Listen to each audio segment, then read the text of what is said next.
KRON4's Sarah Stinson is live at Palisades Tahoe now with more details about exactly what happened and what skiers need to know today. Sarah?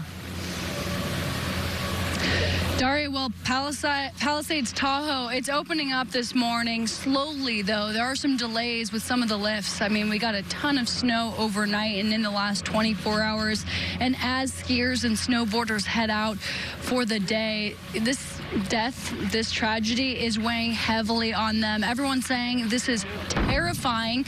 You may have heard that loud boom sound. That is called bombing. It's avalanche mitigation. They've been doing it all morning long like they always do. They want to make sure that there's not an avalanche, and that's what they did before yesterday when they opened the lift right here, KT22. But unfortunately, someone died yesterday after an avalanche was triggered. That was 66-year-old Kenneth Kidd.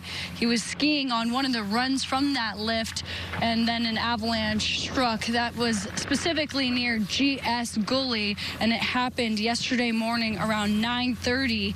Ski Patrol shut down the area and immediately started searching for people. You know, what we saw yesterday was what the ski community is all about, and that is community.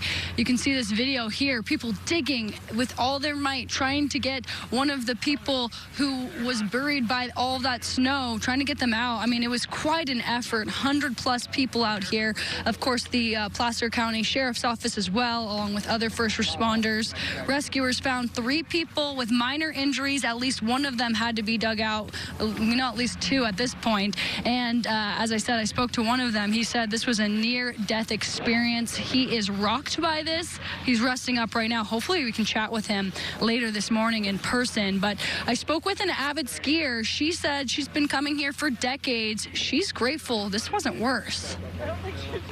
Without a doubt, it could have been worse. So we're really lucky because a lot of people were looking forward to KT, and so there would have been a lot of people out there first thing in the morning. And terrible, obviously, and huge condolences to the family that lost someone and the people that had to go through it. Exactly. It was very traumatic for those who went through it, and we'll be hopefully hearing from more of them today. Now, let's talk about conditions. KT22, which is the chairlift where the avalanche happened, that lift behind me, it remains closed, yet the others, there's about 17 other lifts that will be open today.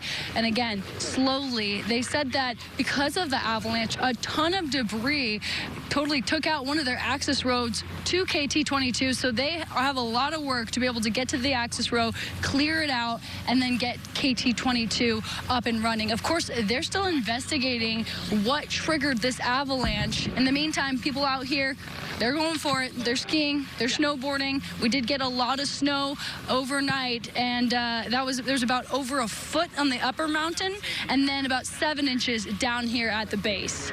I'm Sarah Stinson reporting live in Tahoe. Back to you. Here's the thing, Sarah, about it happening inbounds, which is so rare, that skiers aren't going to wear necessarily like avalanche stuff like they have, you know, the beacons and the... They don't think they're... Right. That's like a backcountry thing, and so I think this shocked a lot of people. That's exactly right, Daria. You shouldn't necessarily need a beacon or GPS technology when you're skiing or snowboarding on a groomed run at a ski resort. In fact, I reached out to Palisades Tahoe last night and I said, you know, maybe we do a story about, you know, avalanche safety and what people need to know. And they said, you know what, this is not something that we even want our guests to worry about because they do so much mitigation to make sure it doesn't happen. But hey, look what happened. It did yesterday, and just devastating at that. And I understand what they're saying, sir, because that's why you stay in bounds, because they do all the bombing and they make sure, and it's, you know, not going to happen. But. All right, Sarah, thank you for the update this morning. We'll be looking for more updates throughout the day. We appreciate it. Thank you.